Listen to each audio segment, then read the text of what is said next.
One recent statistic says that every 11 minutes someone dies from an opioid overdose.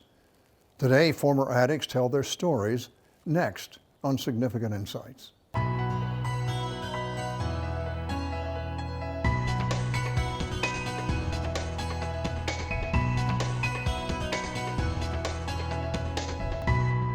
Hello and welcome to the program. Good to have you with us today. We're devoting the next 2 weeks to discussing the opioid crisis in the United States. About 130 people die every day from the opioid overdoses. In 2017, the Department of Health and Human Services declared this crisis as a public health emergency. Opioids are a class of drugs that include the illegal drug heroin and pain relievers available by prescription such as oxycodone, hydrocodone, codeine, morphine, and many others. Often people will get prescription drugs for legitimate pain purposes, but can find themselves addicted with prolonged use. And because opioids also produce a feeling of euphoria, these prescription drugs find their way into the streets and into the hands of those looking for a high. Today, we'll hear from some former addicts and learn how they finally found freedom. Up first is Seth Morgan. I would say my story probably starts back in high school. That's where I started recreationally using marijuana and alcohol. Eventually, I ended up being with a friend that had some opiate prescriptions, and he introduced me to them. And I just remembered that it gave me a feeling of euphoria and like in control. In control of what? Of your life, of the circumstances? It just gave me a more confident, opportunistic, like confidence in view, yeah. I would say. Did you have some self-esteem issues that it made you feel better than when you weren't taking them in terms of self-esteem and so forth? Yes. Lack of confidence? Yes. What happened after that? I would say I probably abused prescription opiates like hydrocodone and oxycontin for a year and a half. How did you get them? It's all black market transactions. So there was a point at which you realized that you had a problem. Yes. And you went to your parents and told them, I have a drug problem, I have an opiate problem, yeah. Addiction. How did they respond?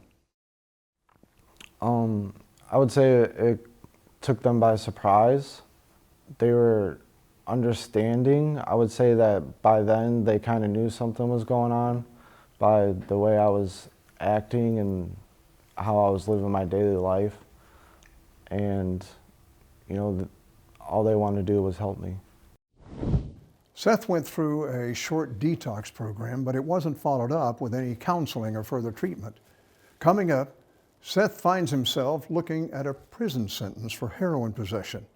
That's right after the break. I have something that I choose to call a higher power. You know, I had come to realize that not myself and no one that I loved or nothing human could keep me sober.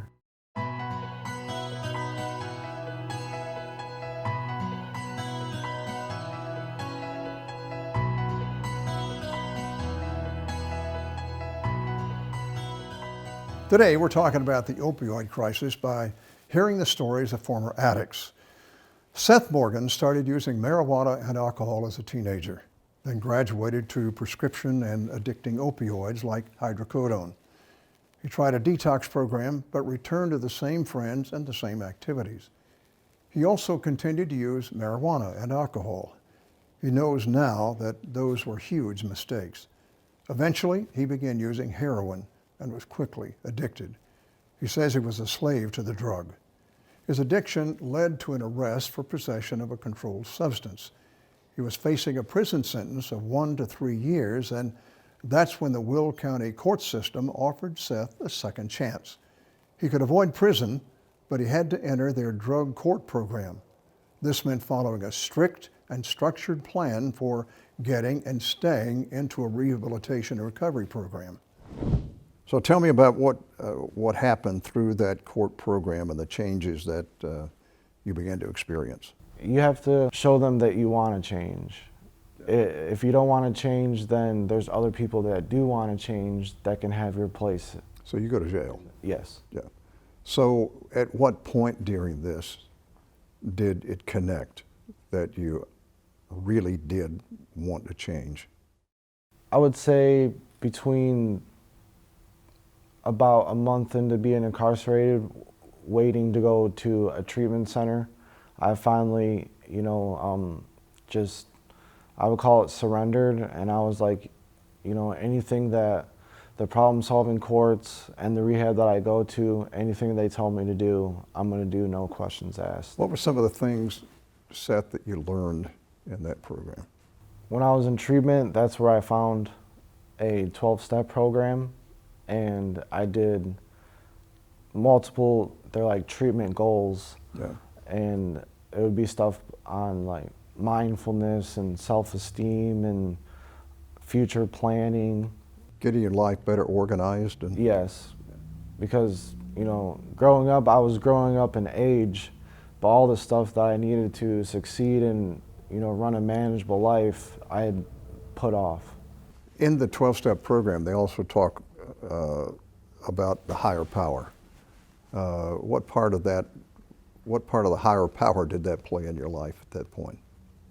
I have something that I choose to call a higher power. I had come to realize that not myself and no one that I loved or nothing human could keep me sober, and that I needed something that I could truly confide in and give things to that I feel that I cannot overcome at the moment.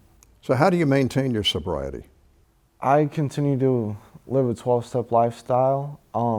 I attend 12-step meetings. I keep in constant contact with my 12-step sponsor, and in the future I will be out looking to help others work through them 12 steps themselves, to hopefully they can find the same serenity and drive in life that I have currently found. Looking back on it, what's been the most important thing in that change, and where are you today? One of the most important things I would say that keeps me in good standing today is to implement a 12-step lifestyle daily, and to be accountable for my actions and know that whatever actions I take, whether good or bad, have consequences that I have to be willing to accept. I assume you had to get rid of some toxic relationships. That was one of my big downfalls, was I always went back to the same people thinking that I wasn't going to do the same things, even though they're doing the same things that we used to do. And I had to completely redo everything, New friends? Yes. Almost all my friends today, I either met at the recovery home that I went to after treatment, or they're from a 12-step program that I attend. Seth, what would you say to someone out there that's struggling with an opioid addiction? I would say that there is help out there for you. You could be like me when I was at that point, and I didn't know what was wrong with me. And one day when I was at treatment, I heard some things that I related to, and it changed my perspective on life. It was the answer that I had been searching for that I couldn't get anywhere else. And, once you finally give up and you've been, beaten down enough, whatever option it is, a halfway house, a treatment center, counseling, just reach out at the first chance you get and take it. How do you see your future? My future, only getting bigger and building on it. For those who really want to get free from addiction, drug courts offer a path to recovery in place of incarceration. They're helping people like Seth Morgan become productive members of society. 2 stories of how former addicts found freedom and hope in Jesus Christ right after the break. By the time I was 17, I moved back to Arizona with my dad. He got out of prison. And then I got involved with dealing and crystal meth and all that.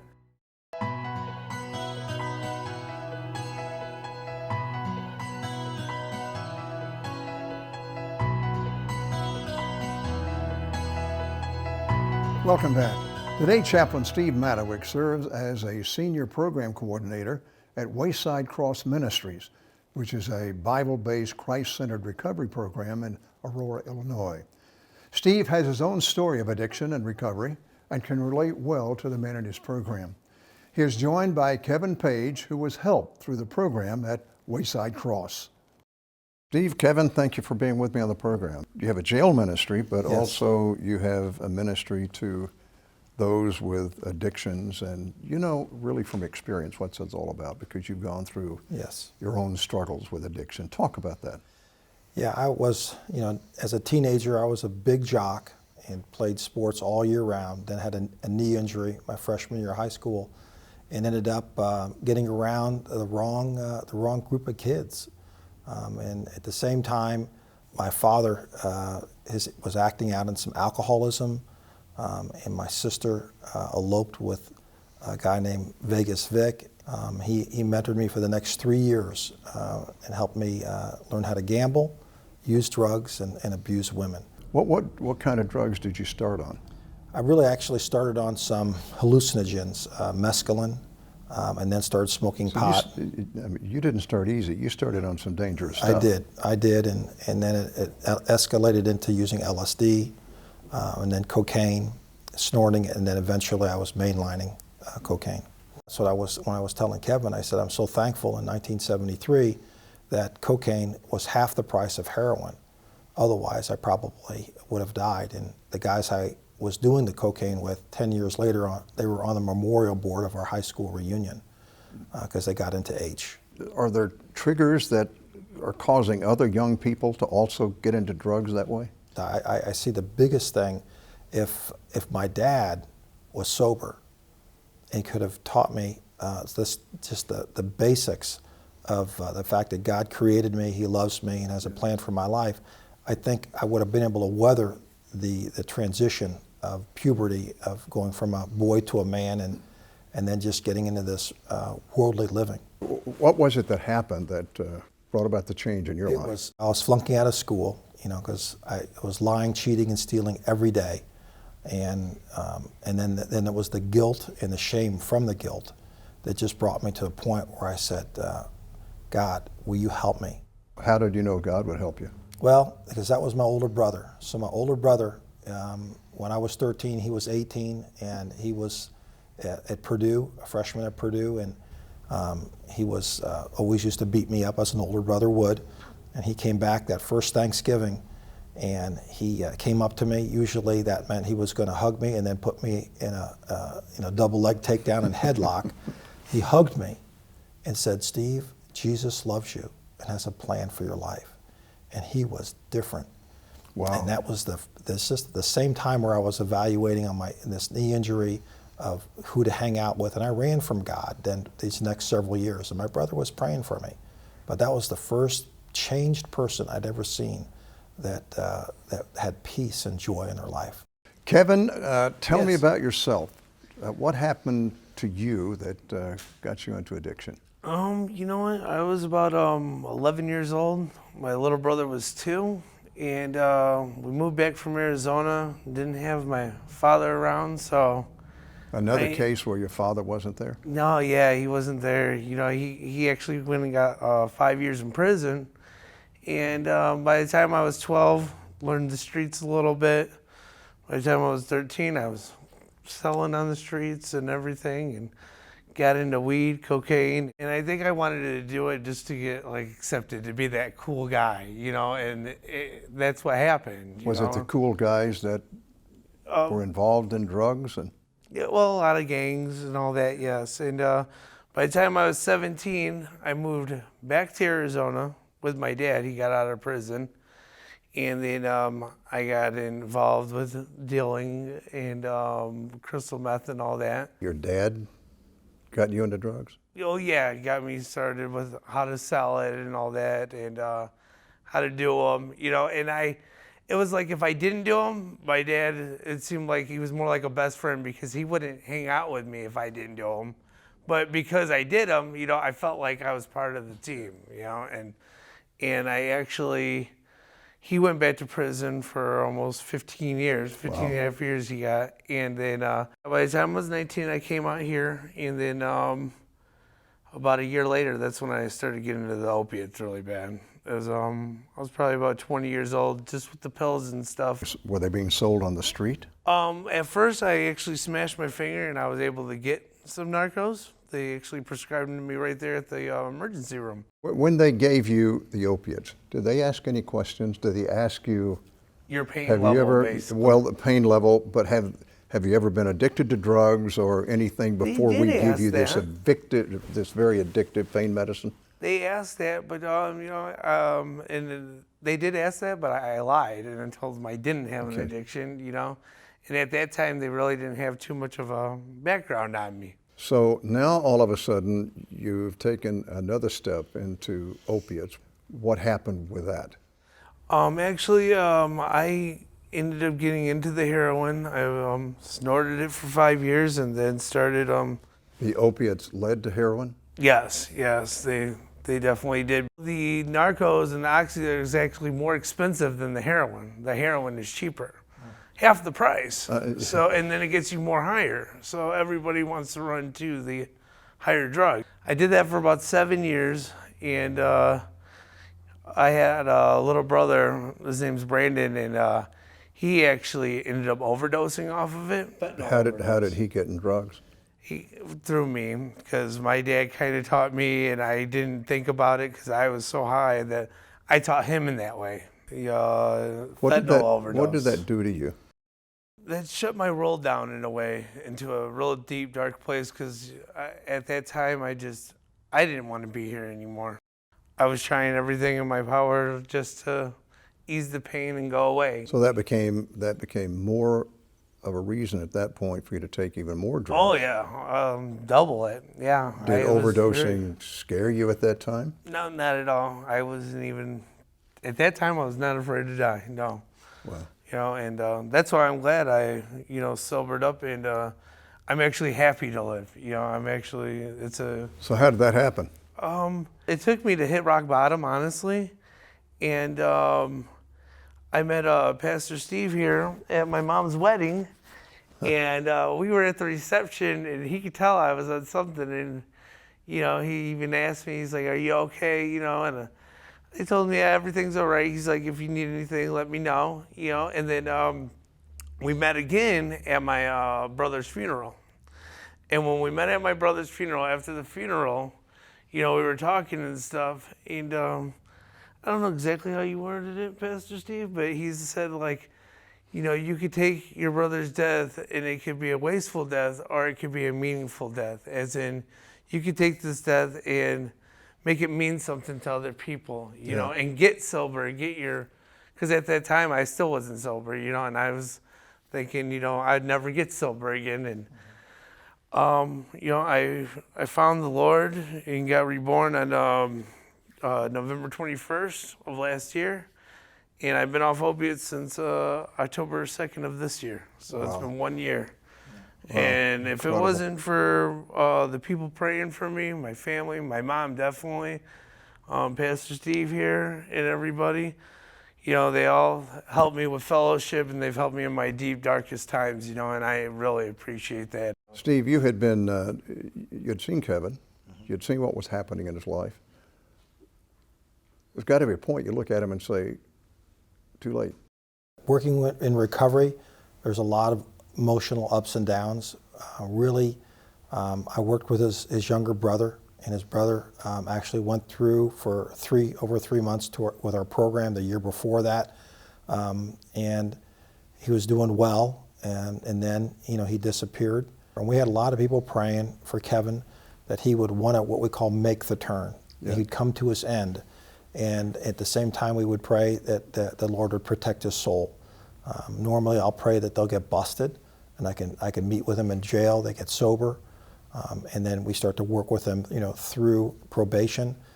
Sometimes they have to go downstate, but those are good institutions to help men with recovery. Now, did you go through the program at Wayside Cross? Yeah, I was there for a couple months. You know, I actually It was good. Did my sickness there, and a lot of people, good men, fellowship, everything. They've helped me get through that. You know. Tell me about that program. This is our 90th year as Wayside, and we really have had these residential programs. We stepped out of being a homeless shelter probably in the early 50s. Yeah. So we've been doing residential programs for quite some time, and the program that's there, you know, we help men, you know, and women develop a new moral platform. They have to think through some basic principles, and then, you know, develop coping skills through mentoring. So everybody that comes in the program gets a mentor that spends time with them each week. How long is the program? The program's 7 months. 7 months. Yeah, and we really know that as I talk to men that are in our program, and men and women that are in jail and prison, most of them get sent to a 28-day program through probation. And honestly, the men and women that work the program, they never go back. What we call the rate of recidivism on the men and women that graduate from our program is much lower than what the state's experiencing. And that's why you know, we get men from jail and prison. So Kevin, how important was the next step of accepting Christ in your life? It was actually it's a miracle. You know, like I don't think I could have made it through it without God. You know, with the love and the Holy Spirit of Him, I don't think I could have made it through it. How important is having a support group, having support around you, Steve? It's just so fundamental. I tell people, unless you put a team of people around an addict, okay, they will relapse. And so I tell there's a three-pronged strategy. One is helping them develop this relationship with God. And in recovery, we call that our higher power, Jesus Christ, who created us. And then they have to be able to find a good Bible church, a church where they're accepted. Within that church, you need to find, okay, we call it get out of the pew and get into a circle. You need an accountability group where you can talk real, and then you have a mentor that's going to ask you, hey, you know, Kevin, you know, this Friday you're getting paid for the first time. Okay, because everybody has triggers, so you got to know what are the triggers that people are facing, and they got to learn that and understand that, and that's the team atmosphere, so that we watch one another, we call one another, we hang out with one another, Yeah. and that's what the church is for.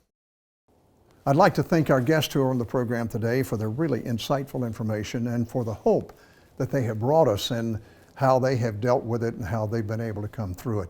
Next week, we're continuing the program. We'll have a state's attorney on as well as a pain management doctor, and we'll continue to talk about not just the problem, but some solutions for you and for those that you know that may be struggling with this. You know, there's a lot of ways that people become addicted to opioids, or for that matter, any other kind of drugs. But the thing I want you to know, that there is hope. And for every person who is watching, who has a loved one, perhaps you're going through a difficult time yourself with some sort of addiction, there is hope.